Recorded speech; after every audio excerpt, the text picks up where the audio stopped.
Hello and welcome to another edition of the Big O Show, starring Orestes Destrade.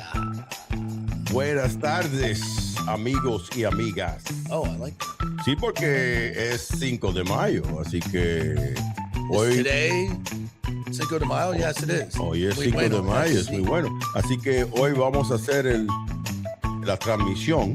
Are we going to the county commission? No, we're not going to. Transmisión es transmission.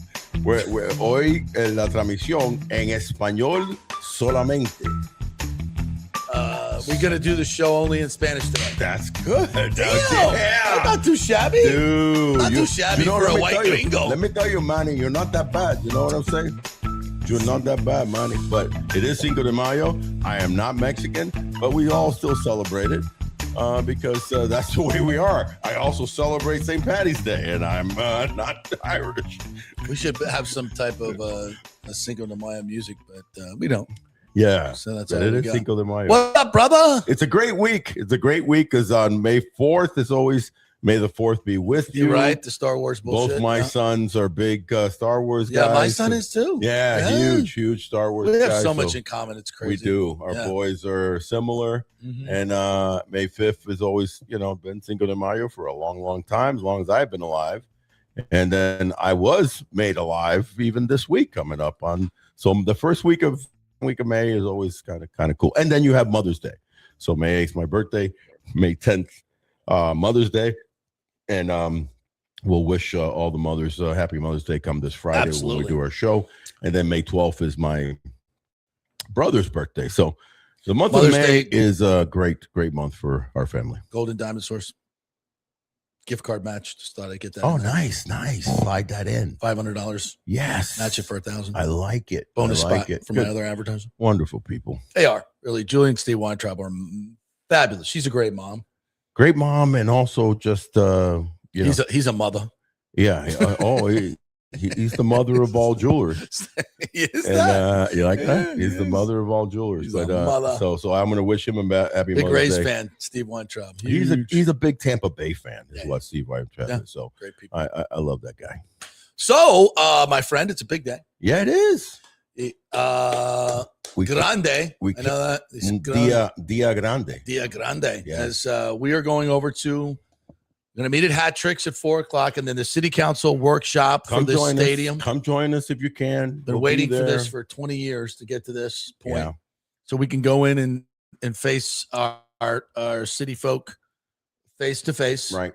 Trying to scrape up the old Rays sombrero, asking someone to bring it to us. Man, that'd be cool. We could wear if you that. can join us at Yeah. Hat Tricks with a Rays sombrero. Or not, we if you don't would, have a sombrero. But if it's not, fine. don't worry about it. But we'll definitely be proudly wearing that. And just a big day. It's kind of like there's every day now.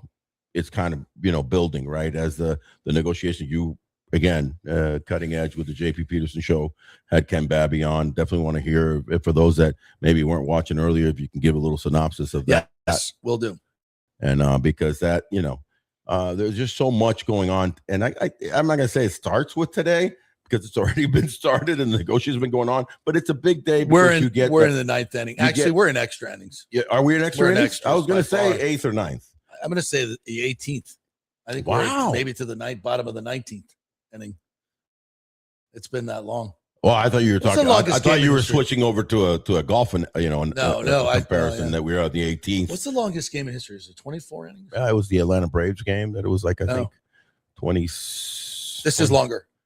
20 This is something, longer. 20. So we're going to meet at Hat 21, Tricks, 22. which is 2 blocks from Old City Hall, and then we're going to get out our pitchforks and torches and walk up to City Hall. Does No, it have to be Ken Babby pitchforks? said we can't bring Does pitchforks. it have to be But he pitchforks? said torches are fine. Torches are fine.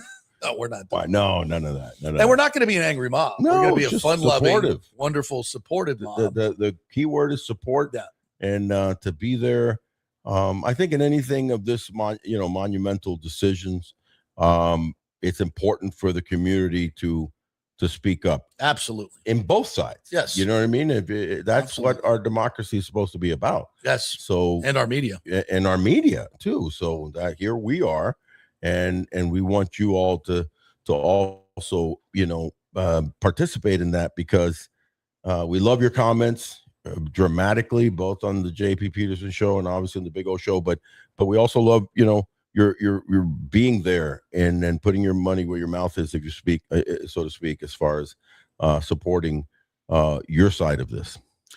Yeah, so that's the offer. Head on over to Hat Tricks, and we'll be there at 4. We'll walk over about 4:15 because you got to go through the metal detectors and then probably sign, speak. If you want to speak, you're limited 3 minutes. Right. And you have it down. You think you can condense it? I've written my speech, and it's it started at about 8 minutes, and now it's down to about 5.5. So I'm gonna have to cut out some key pieces.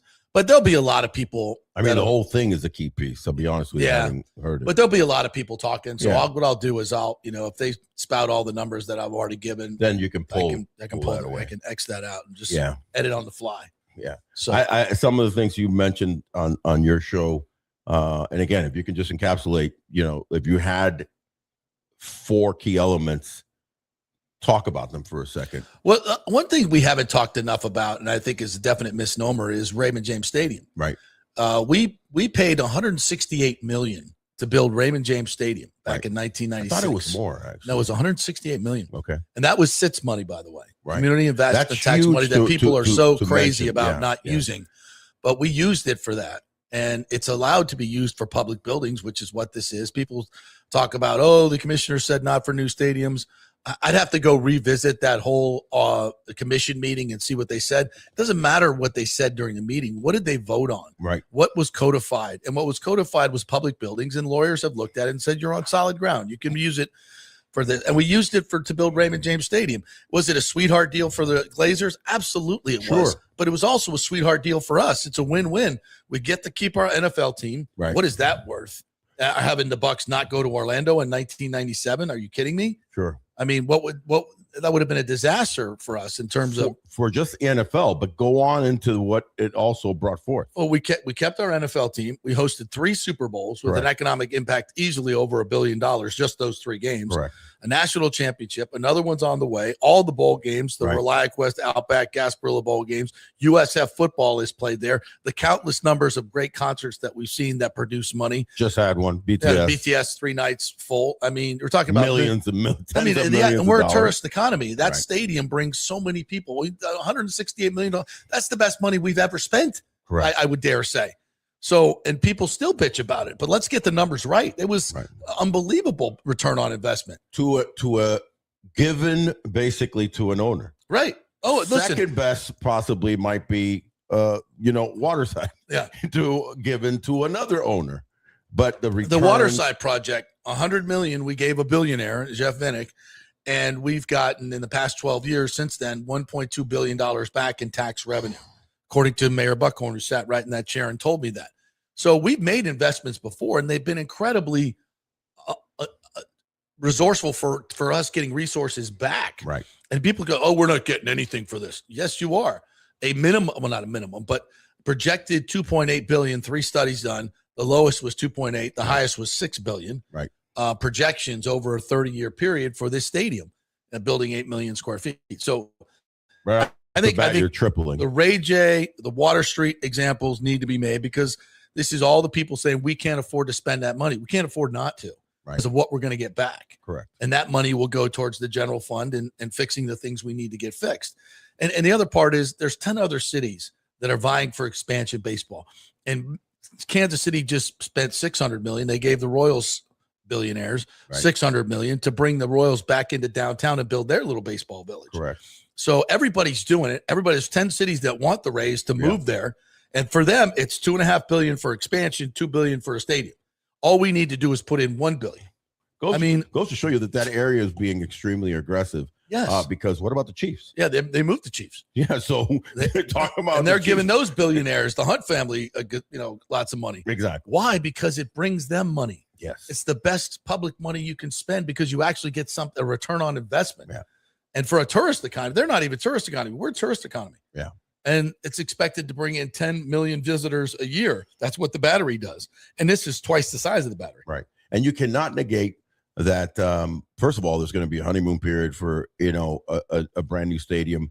I don't care where you put it, right. but if you put it in the right place, it's going to even be a bigger honeymoon period. And make it iconic with a beautiful glass roof but and all the. My point is that the reason that all these cities are jonesing to get to move teams to certain areas to obviously procure the expansion and spend $2.5 billion. An owner group is going to have to do that, but then another couple billion to build stadium for that ownership group, because they're going to go. They're going to want public money. We just brought you a Major League Baseball. That's right.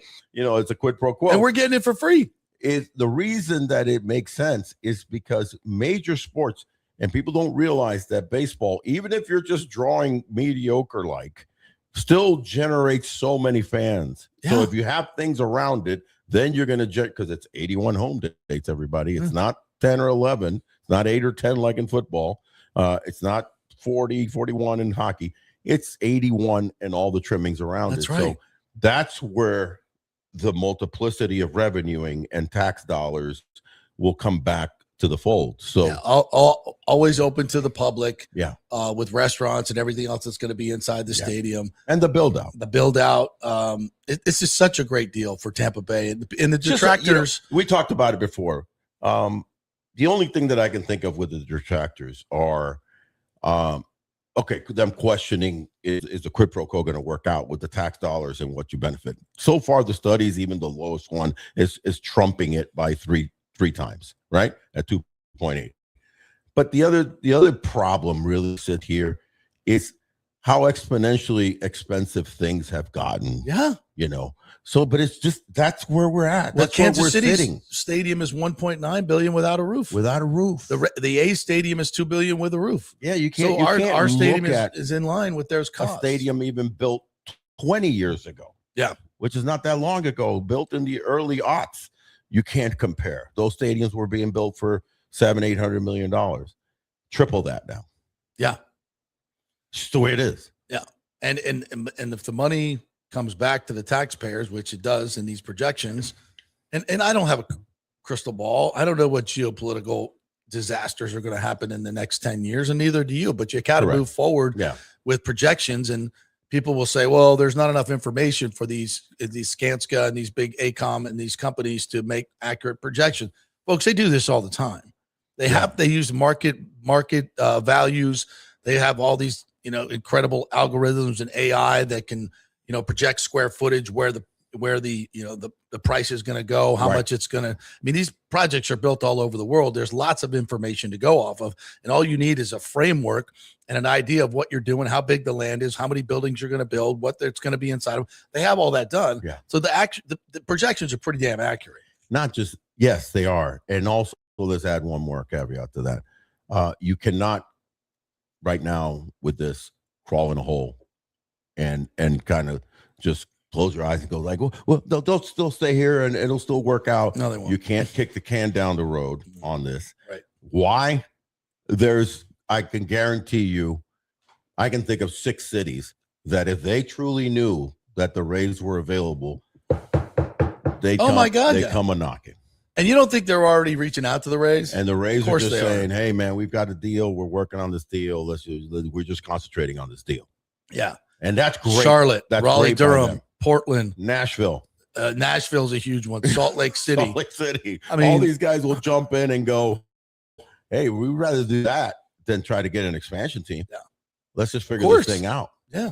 Then they don't have to. Then the owners don't have to pay the $2.5 billion for the expansion fee, and they can put that money into the stadium. But that's not the way it's working. No. Expansion team, you got to pay the money and build your stadium. Yeah. And nobody's coming with a Salt Lake City already allocated $900 million. Yeah.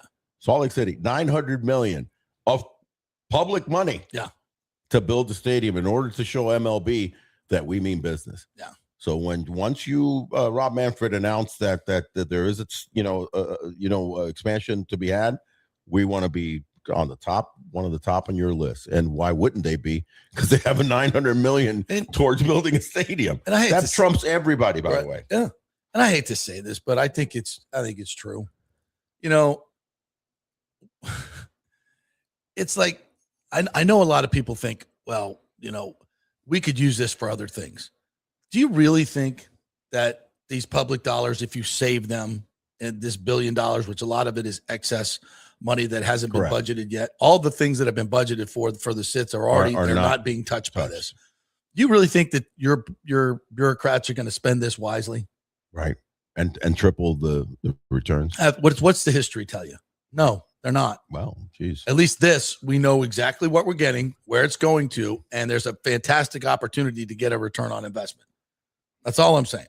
I don't mean to dog our commissioners or anything, but that's what history tells us. That's a slippery slope to go into, to accuse of them of mismanagement, but mismanagement has been shown to have happened. It has. It's politics. Yeah. It's public money, and it goes missing.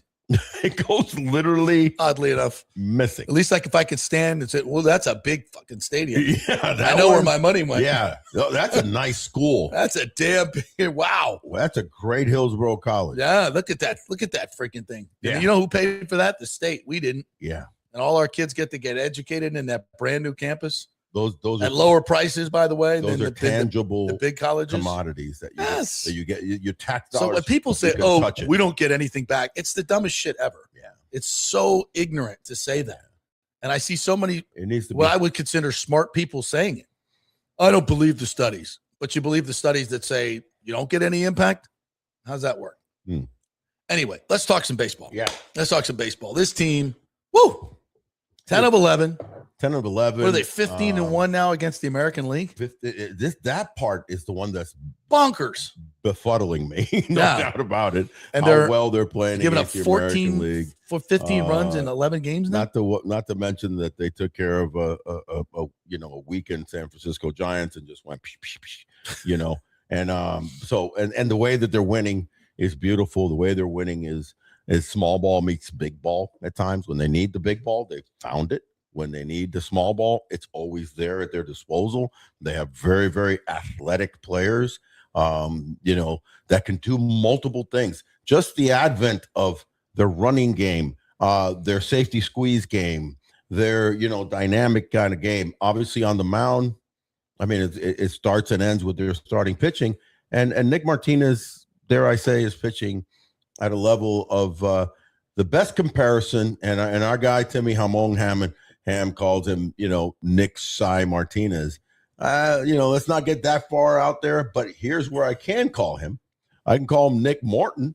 I'll give you that one. I like that. Charlie Morton, 2019, came in from Houston, and we needed a solidifier. We needed that we had a lot of young arms, very talented arms, but in Glasnow and Blake Snell, Yarbrough, and, Chirinos. Remember how good Chirinos was? Yeah. Potentially, and then he showed his wares that year. In fact, I think he won 9 or 10 games that year.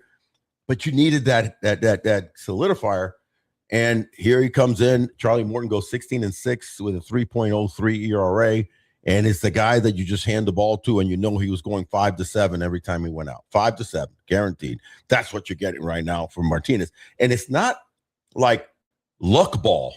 He's throwing precise pitches. Yeah, he is. His fastball, his two-seamer is running back on lefty hitters. His changeup has been outstanding.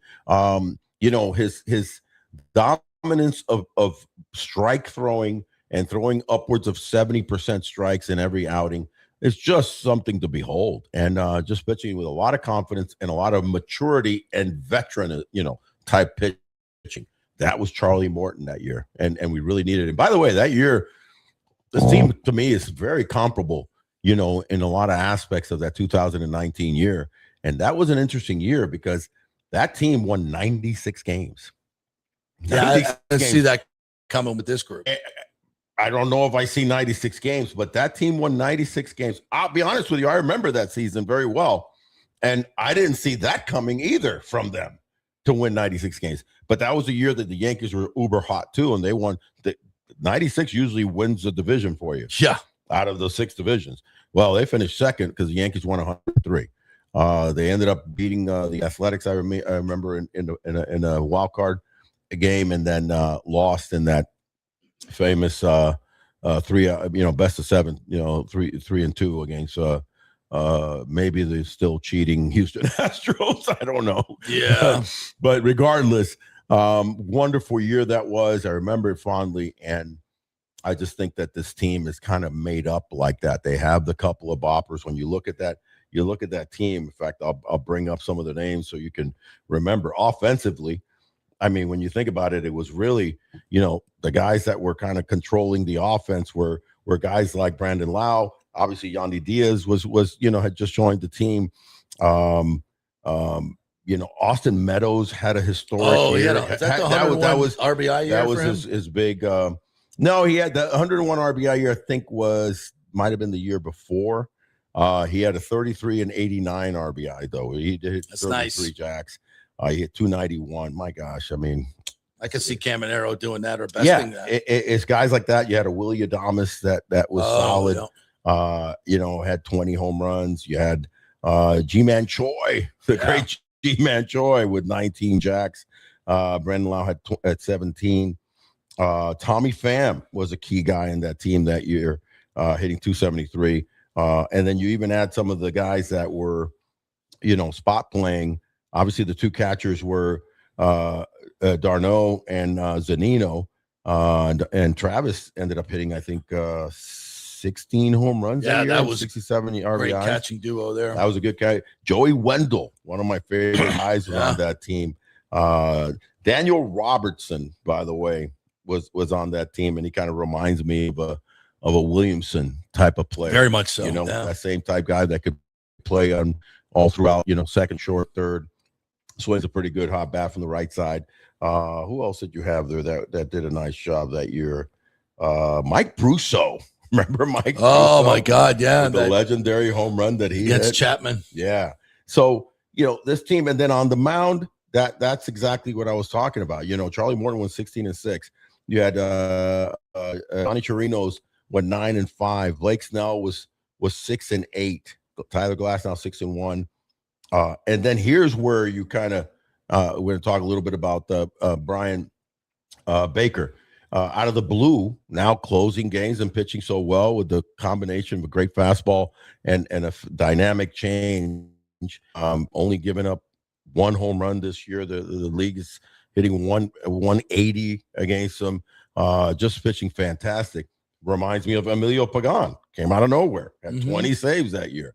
So, I was not expecting this from Brian Baker. In fact, once Jax went down and was struggling, Clevenger went on the DL. I'm going. You say already there. I'm going, who the hell's closing games for us? Brian the bullpen Baker has stepped up big. Oh, dude, dramatically. And that team. And they were the Achilles heel early on. Season. That team had a bullpen. And that was a year that they were, using a lot of the openers and whatnot.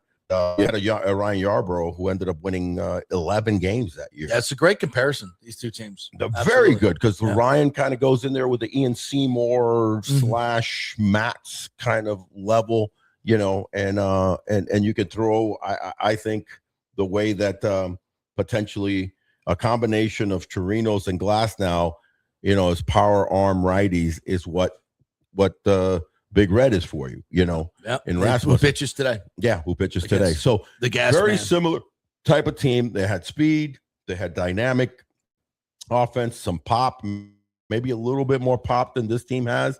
But my gosh, one more thing I'll say about the small ball, big ball, what we're seeing from these guys. Ryan Blade is a microcosm of this. Yeah. On Sunday in the 8th inning, a safety bunt ties the game. You win in extra innings. Caminero comes sliding home.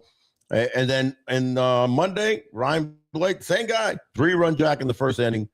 Smart move by hitting him third. And they moved Aranda to the 5-hole just to mix and match a little better righty lefty. So but later on in the game, a key situation, Jonathan Aranda. Cash pinch hits for Valade. Cedric Mullins. Yeah.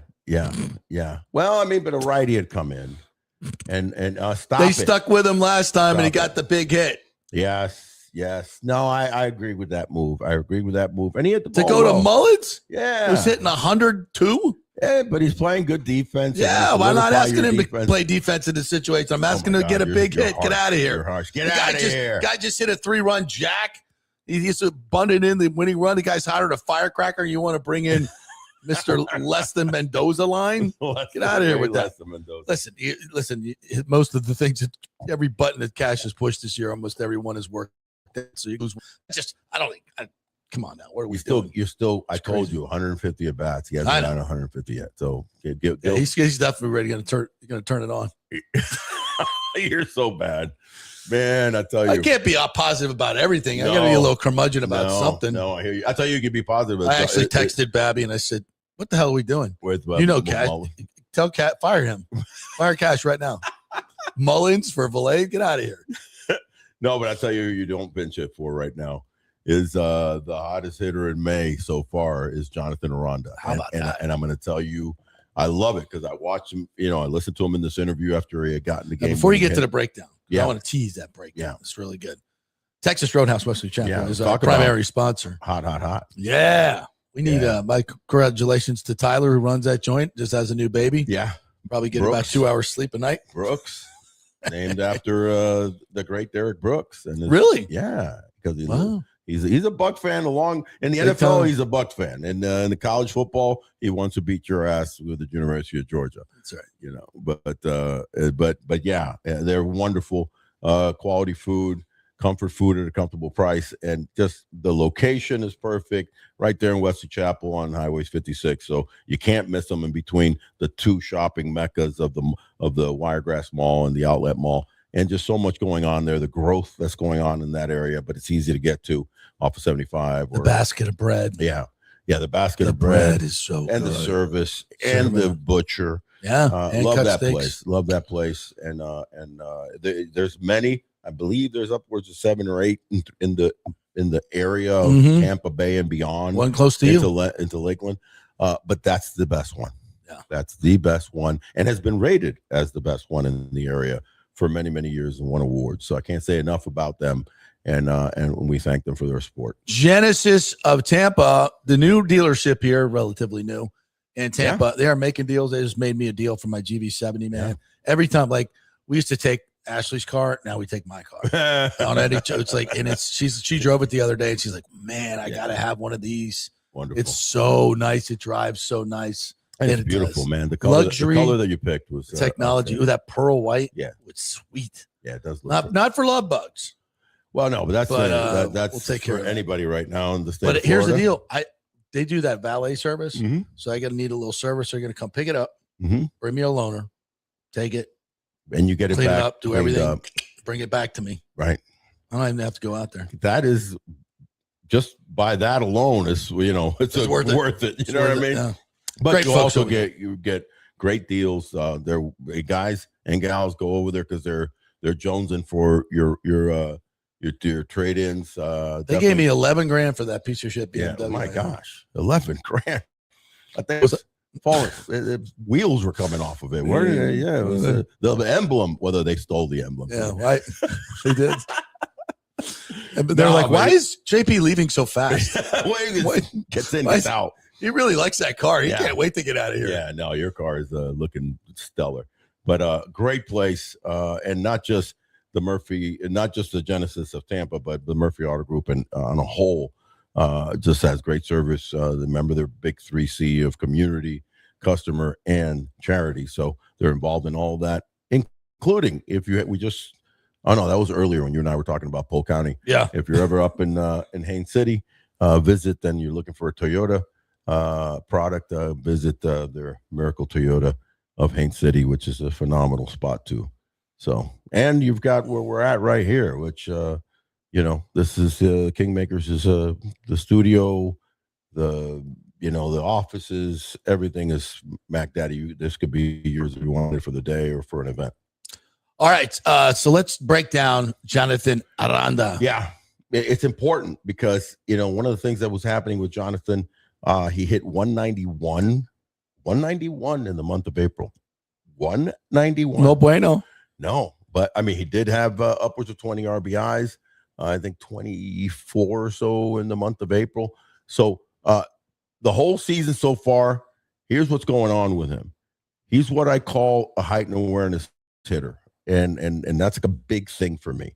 The heightened awareness means that, as a baseball player, but especially predominantly as a hitter, because of what I was, is when you hone in in key situations, whether it's late inning, but more importantly, anytime in the 9 innings plus, where you have runners in scoring position. I think, and I've talked about it ad nauseum, how much I think the risk batting average should be the most important number for a player. It's risk and runs scored. How many runs have you scored? By getting on, obviously, and your on-base percentage and all and slugging.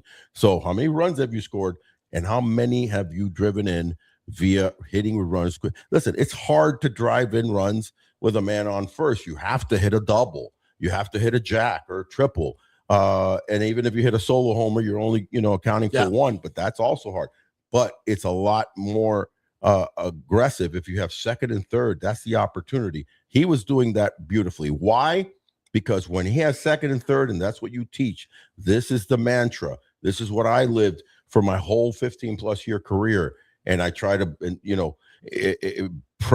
press that forward. In fact, I'm dealing with a kid who's playing in Japan right now. We just had a big chat this weekend because he got up and I was watching one of the games and he drove in the run. Man on second, wild pitch, got to third, and he had some pitches to drive up the middle, fouled him off, was pulling off, ended up rolling a ground ball to second base. Runner scores because it was less than 2 outs. And I texted him. I go, we need to talk. And I called him and I said, listen, you had pitches in that at bat, and I actually videoed copied the at bat, broke it down for him, and I go, here's where you need to go: left center, right center, center. And that's where your money is. Okay. It's in driving in runs. And he's trying to kind of pull one in jacket. Yeah. He's a big kid, 6'5", 230, built like I was as a ball player. And I go, Jonathan Aranda stays through the middle with runners in scoring position. The only other guy that can match up to him on that team is Yandy Diaz. And he doesn't swing 100%. No, it's just very controlled up the middle, but he wasn't doing that right when there wasn't runners in scoring position. He's got 28 RBIs. He's got a 385 risk, but he was trying to drop and drive and do all sorts of things that aren't Jonathan Aranda-esque. So what he did, and he just said it in an interview this weekend after Sunday's game, when I think he had 4 hits. I think he had 3 yesterday. He's 9 for 14 since May 1st. That's good, right? Yeah, 647, I believe is what it is, 643. And he said, I went back to my basics of trying to hit middle, right center, left center, middle. So in the last 9 hits that he's gotten, they've all been bullets in the right center, left center, middle.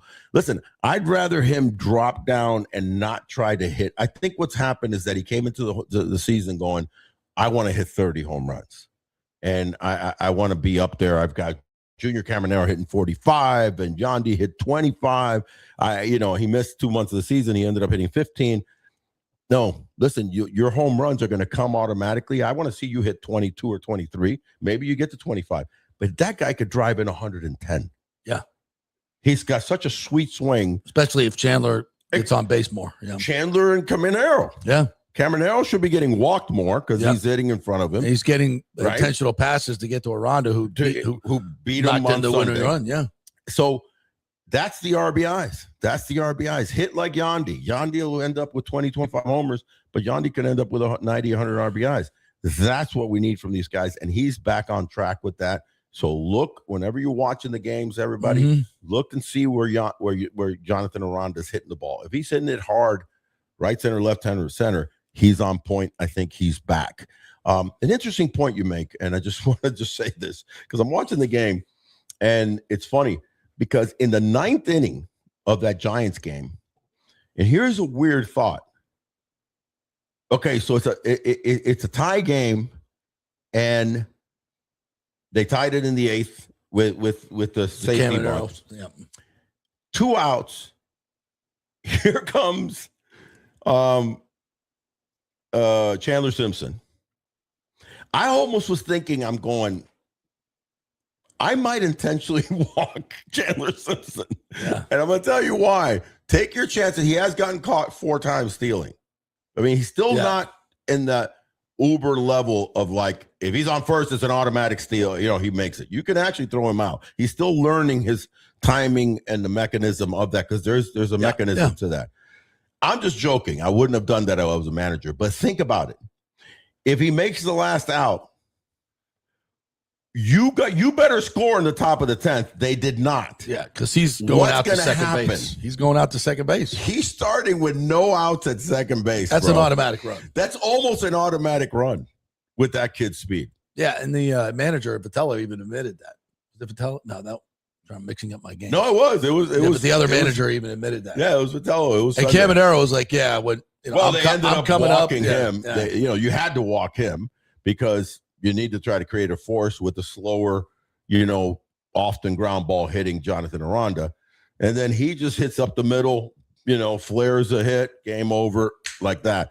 But I'm thinking, do you want that guy at second base? That's crazy. You can't really walk him with 2 outs in the bottom of the ninth. Yeah, you can't do that. But the way they're winning games now, they're winning. Unbelievably. You predicted early in the season they're going to win a lot of close games. They have to win a lot of close games. Look at all the games the last week or so. Have all been 1-run games. There've been a couple where 5-1, whatever. But most of them have been, and that's where the small ball beats big ball at times, but also pitching and defense. It's never slumps. Yeah, for the most part. Well, it didn't for week 1. No. Yeah, it did. And remember that the bullpen was a disaster. The defense wasn't a disaster. The defense set up for the bullpen. Since Taylor Walls has come back, and I hate to say that about Carson Williams. Yeah, God bless him. But you had, he's going to be a big leaguer. But you had Caminero and Carson on the same side, and they were both struggling defensively big time on the left side of your infield. That's hard to handle. So errors were causing stress for our bullpen, which causes problems. Having to get more outs. Yeah. It was a lot of bad stuff, and they've cleaned up all that stuff. They've cleaned it all up, and they're playing small 10 ball games over 500, and a tick below. The Yankees who have been playing phenomenal baseball, but the Rays are keeping up with them. All right, you want to take some questions here? Yeah. Alejandro says the Rays are doing fantastic so far. Let's keep adding to our win total, especially since we are right there with the Yankees. Rays building up Mason Englert, Griffin Jacks as rotation options. They haven't talked much about Englert. He hasn't done much. No, he went on the IL for a minute, didn't he? He did. Is he back? I don't think he's back. Yeah, I'm not sure. No, I don't think he's back. Will the Rays add a power-hitting outfielder to really compete this season, asks Rick. That's like a regular question, Rick. What are you, drunk? No smart-ass funny comment? And he's asking what? If they're going to add a power-hitting what? Outfielder. Okay. Yeah, well, listen, that was our topic pretty much all off-season long. Can they make a quality trade? My guy that I loved that, was overstretching. I know it because the Angels would have wanted so much. But the moment that the Angels traded, who was it, Taylor Ward, and I was like, ooh, maybe they're hot for trading some big bats. They're going to dump it all. Yeah, then that was Joe Adell. You know what I mean? And I was like, man, can we get that part? Because, yes, the answer to that, I don't believe that Ryan Vilade is the right-handed power answer in the outfield. I don't believe so. I think he's a quality platoon guy. That Mike Brousseau guy that we had. You know what I mean? Yeah. Again, I use the comparisons of Williamson and Robertson and those type of guys. They're kind of filler players. I don't know if Ryan Vilade is going to turn into that. I like him a lot, but he's not Joe Adell. I'll say this. We talk about new ownership. If they get this deal passed by June 1st, we get to the deadline, changes and this team needs to spend some money because they know that they've got the stadium locked in. They know what it's going to, revenue years from now, not necessarily right immediately, obviously, no, because they're going to be putting the money out, but it's going to be coming back to them. You make an interesting point. I would like to see it. I'm going to be honest with you. I still don't believe that they're going to be super uber aggressive. Yeah. But they might be slightly aggressive. Yeah. You know what I mean? Yeah. Once the deal is done, to be able to go, okay, we're almost going to show the community and show the people that we're in play here. Yeah. We're going after winning now and winning at the new stadium. Yeah, I think that would figure. But a power hitting, there's no doubt that a power hitting right-handed outfielder is what I expect to be in the future for the Rays. Is that a full-on center fielder? for the future? Is that a full-on right fielder type? Either or is we'll see where it goes. But I would like that. Got a super chat from Jimmy J. Voyager. Thank you, partner. $4.99 says, "Have not been able to find a ride, so we'll Uber there. What is the address we will be meeting at?" It's Hat Tricks Bar. Look up Hat Tricks. Yeah, I think it's on Franklin. Hat Tricks. You tell them, take me to Hat Tricks in downtown. They'll it's find what it. the Bolts were looking for. Well, good, Jimmy. We'll come up and introduce yourself because, so can get assistance finding the group when I get there. I'm 5'5". We'll be in a Rays. It's Kim Jersey. Okie dokie. All right, we'll see you. Yeah, we'll just be out front. It's not going to be hundreds of thousands of people. It's going to be a couple dozen of us probably. Yeah. So, great to have you, buddy. Supporters, and we'll walk you over there. Yeah. Awesome. Hat Tricks. You can't miss is what it's what the Bolts were wanting when needing on Sunday. Yeah. Yeah, 3 goals. Jeez, give me one. Just one. Give me one for God's sakes. Shoot the puck. That was I'm not to digress into hockey, but it is our brutal loss. That had to be a brutal loss, bro. That's like throwing a one hitter. You probably spent the most of yesterday's show on that. But, but brutal loss. But as much as you are passionate about it, as there are so many fans here that are both Rays, Bucks, and Bolts fans, it was such a such a loss that you're like, okay, it would have been better if they got shut out 5-0. Yeah. It's one of those. Oh, yeah. This would be like, getting into the playoffs. Right. And the ALDS, probably first round or whatever. 15 hits. And you get 15 hits. Your pitcher throws a one hitter and you lose. It was that. Yeah. That comparative. No team has ever won a playoff game with 9 shots on goal. Ever. And the Lightning had so many scoring chances. They had how many? 20, 28 shots on goal? 29 shots on goal, but they had a lot of quality looks. And they passed up a lot of quality looks. That's a weird loss, man. Yeah. That's a weird. That's like sitting there with bases loaded and a fastball right down the middle, and you keep looking at it. Just don't even take the bat off your shoulder. You got to shoot the puck, man. On top of the glaring, 800-pound gorilla of not getting out of the first round. For the 4th straight year. Right. But let's not talk about that. Yeah. Alejandro says, Morton was good for us and glad he got his 2 World Series rings, 2017 Astros, 2021 Braves, which was nice. He came home to win for the team that drafted him. And I'll always remember Charlie Morton for this, being great for us and us not picking up with the $15 million option. It's a great example. And him going to the Braves. And it's so ironic, too, because they build a new stadium. Yeah. They bring in all the revenue from the real estate. That's why I feel like it ties in together. They get $134 million more in their first year in their new stadium. They put that money back into their payroll, sign up Charlie Morton when our cheap-ass owner wouldn't do it. Right. And then they win a World Series. Right. And that's what these guys are trying to do. We don't talk about this enough. And Ken Babby was on my show earlier, and we talked about this. And he's like, Eric Neander, we're excited to be able to, when we move into this new stadium, give him more to work with. 100%. And give him the resources that we need to compete in this league. It's a new era. You can't just have a stadium and get revenue and compete in that, especially if you're the Rays. Yeah. You have to have outside revenue that feeds into the organization that they can put back in to the organization into payroll. And that's the plan. So if you're a Rays fan in any way, I don't know why you wouldn't want this, but remember, it's going to help them tremendously on the field. The fact that they're building all this stuff makes more revenue and they put it back into the team. Not all of it. They're taking profits. I'm not an idiot. Of course. But it gives them a chance to compete in the AL East. It's the only way you're going to compete, but quite frankly. But the profit could be trifold.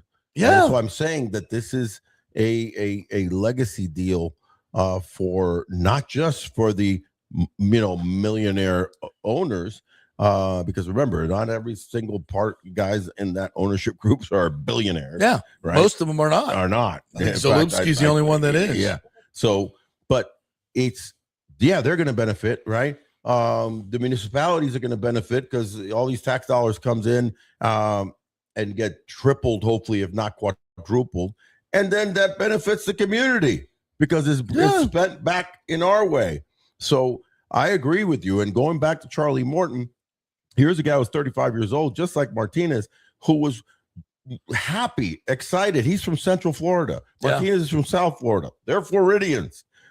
They They wanted to pitch for the Rays. They want to stay here. They want to be localized. And we've never had that. We've never had players like with the Lightning and the Bucks. Yeah. Those are salary cap leagues. So, it's important where people play in terms of their tax situation. I'm telling you, it's a huge draw. You have no idea. People, I don't think, have an idea that once this gets done, and once the purses are lightly to medium to heavy loosened over the next few years, the immense amount of agents that are going to be contacting the Rays because their players are going to want to play here. Wants to play for you. Yeah, I know Kyle Tucker wants to play here. Yeah, I know Pete Alonso wants to play here. I mean, just think of some of the young guys that are in their third and fourth years right now that are really good, that are going to be free agents that we've never been able to get before. Because number one, position players don't want to play at the Trop, right? Ever, because it's terrible on their knees. Yeah. Hopefully, this new turf is better. And I think it is. Yeah, just it looks better. Kills you. Looks better. Yeah. So now players will actually want to come, and they'll take less money to come as free agents. They love the state, just like with the Lightning and the Bucks. They love what this organization has done now over there. Now we're going on, of almost 20 years. Yeah. When you think of the change, the paradigm shift that kind of started around 7-8 with Joe Madden. Their track record is proven that there's a great organization to and play with resources, player ops wise. Yeah, not fandom because they don't really push it and the stadium wasn't great. But when you have all of that coming together, you're going to have so many players. They're going to be turning down players that are going to want to come here to play. So this has been an attractive area, especially for pitchers. One of the reasons is because it's climate controlled. So pitchers like that. And they have one of the best pitching coaches in the last 10, 15 years in Kyle Snyder, who just turns people around. Case in point, Martinez comes over here and he's turned him around into, being an all-star caliber. Out. Yeah. His ERA is almost 2 runs lower than his career ERA. I mean, that's smaller sampling, but it's just very reminiscent of what Charlie Morton was able to do in 19 and just be the steady source of that staff with a bunch of young great arms, like the Rasmussens are now, like the Shane McClanahan, who already has established himself but is on the comeback trail. We're gonna have to pay him. Yeah, that's around the sooner corner. or later. Alejandro says, once the new stadium gets approved, if I were Ken Babby, I would make moves in free agency next season. Bring back Randy, who wants to come back to finish his career here. Ken would make the fans happy. Spend more money. Did he say Yandy or Randy? No, I don't bring back Randy. Yeah. No. I don't bring back Randy one iota. I don't bring back Randy or Rosarena. Don't even touch him. Why? I think I'm not disagreeing. I'm just asking. No, I'm telling you because, first of all, I don't think he's as good a ball player as everybody thinks that he is. I agree.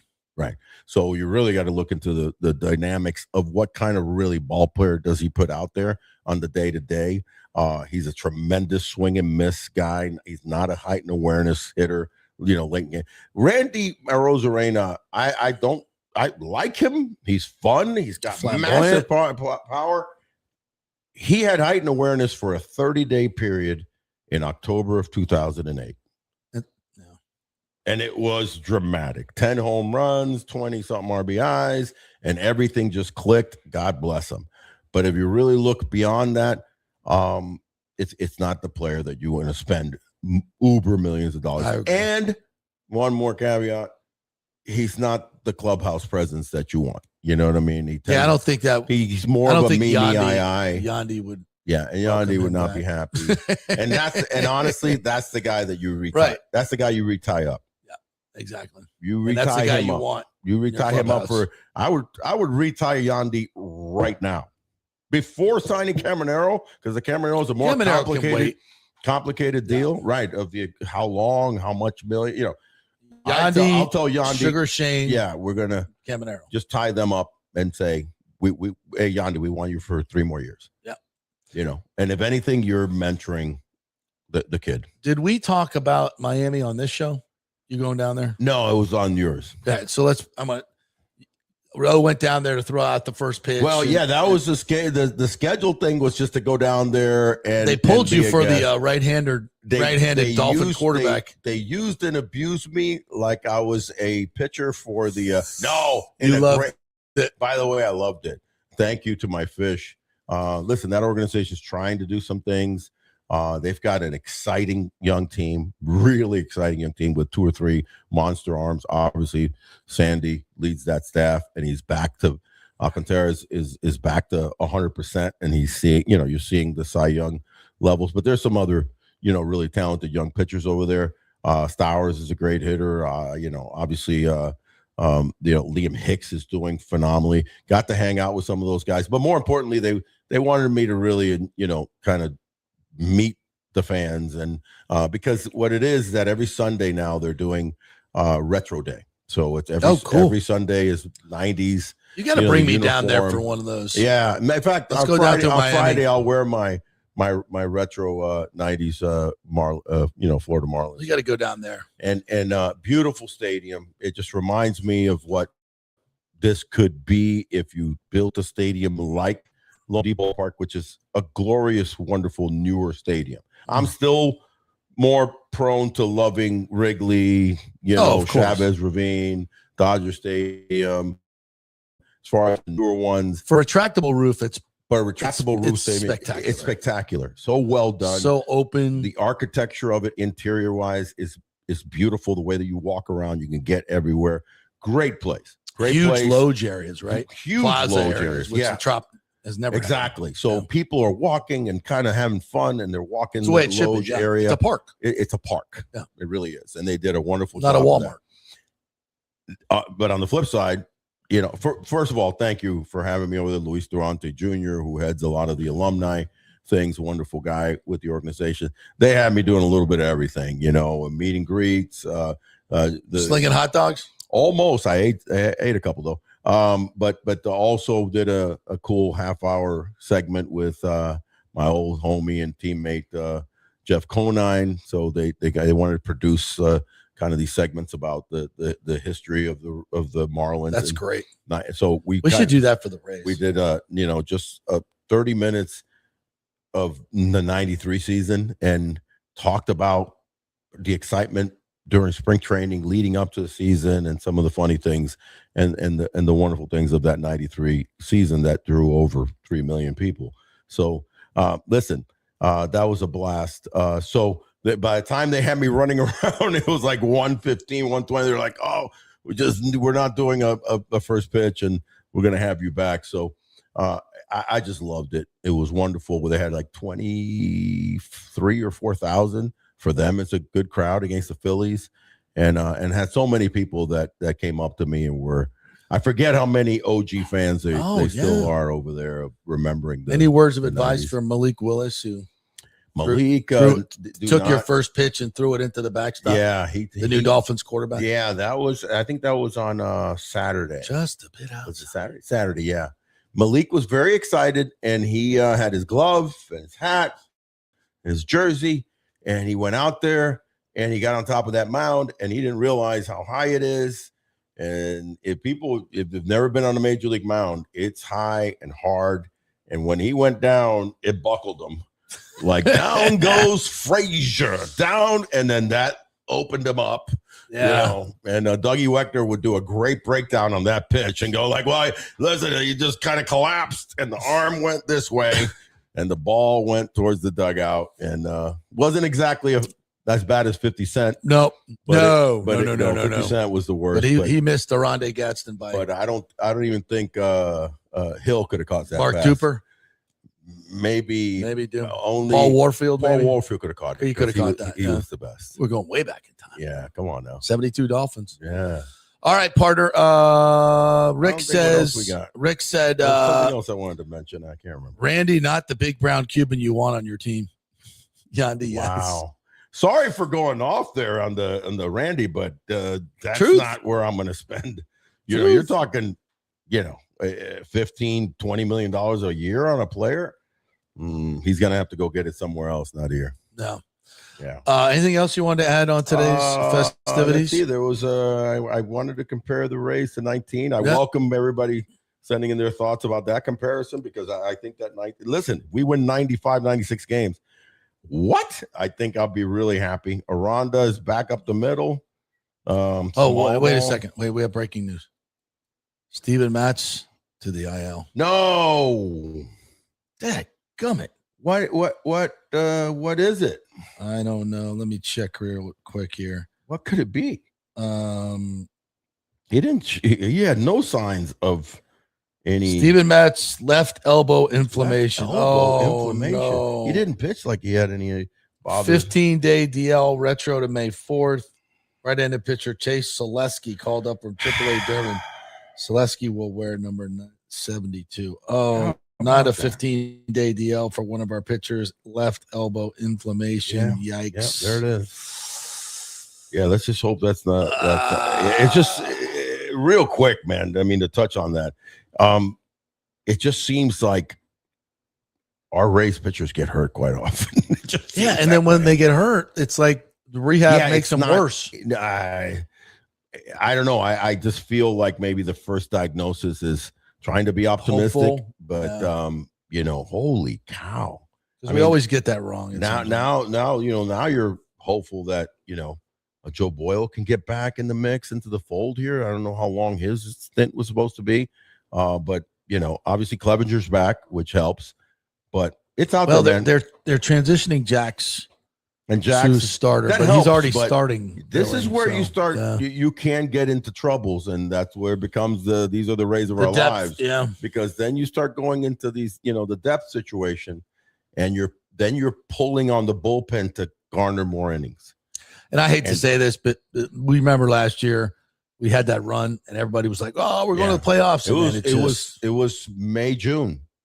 We had that, and then we went on the road for like 3,500 days and got beat up, like going through the desert. It was because you just the bullets, you started running out of bullets. But speaking of that, for example, I mean, even the greats are having issues because Schoolball is going to be down for loose bodies. The infamous loose bodies. Has to have that Thankfully, removed. is that that's totally different than having Tommy John. So that's arthroscopic. Yeah, he could be back for the stretch for September. Stretch run. Yeah, but injuries, I've always said, are a major part of a season. So let's see how we rebound from this, but not like hearing that at all. We'll leave it with Rick, who said the Marlins rode the Big O around the stadium like it was the Kentucky Derby. Holy cow. Down the stretch they come. The big brown Cuban leads 2-9 by an Big brown Cuban is 3 lengths. Big white gringo. Big brown Cuban. Yes. At the wire. Mayo. Big brown Cuban. Wait, he's Cuban. He's not Mexican. Anyway, go Latinos. That's right. They have me everywhere. And I was glad to do it, bro. It was so nice. You know why also? Because like I said, that those Sundays are retro Florida Marlins days. So many like teal shirt. Everybody brought their. Are they drawing at all down there? They had 23 or 4,000 for a Phillies game. Oh, that's huge. Yeah, and it was all a sea of teal. It was so cool to see so many people. It was either teal or Phillies blue. Red. Excuse me, Phillies red. Because there's a lot of Philadelphia Philly fans down there. All right, big thanks to Texas Roadhouse, Wesley Chapel. Get on in there, get a comfort food at a comfortable price. Genesis of Tampa, get you a great deal over there. 801 East Bears Avenue, Kingmakers, Tampa. And join us at Hat Tricks. 4 o'clock, we will be gathering there. 4:15, we're walking over to Old City Hall with our pitchforks and torches. No. That. Stop it. And sombreros. And we're going to chat with the city commission and tell them how much we love our Rays. Hey, shout out to the great production crew for Rays Live and the game. In fact, just got a text from great producers, Brad Bartle and Kevin What's Patterson. up, boys? Yeah. They watching? Yeah, they're watching our show. It's a good show. And shout out to Dougie and to Rich and all the boys over there. They do a great job. And go Rays tonight. Go Big Red. Big Red Rasmussen against the Gas Man.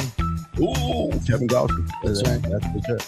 Right. We're going to get this big graphic back up here because Timmy made this for us. Oh, yeah? Yeah, so people can look at this. Oh, there it is. Nick Martinez shines instead of shoves. You go with this, what, millennial shoves? Yeah, baby. Got to be with the kids. You know what the kids say. Shove.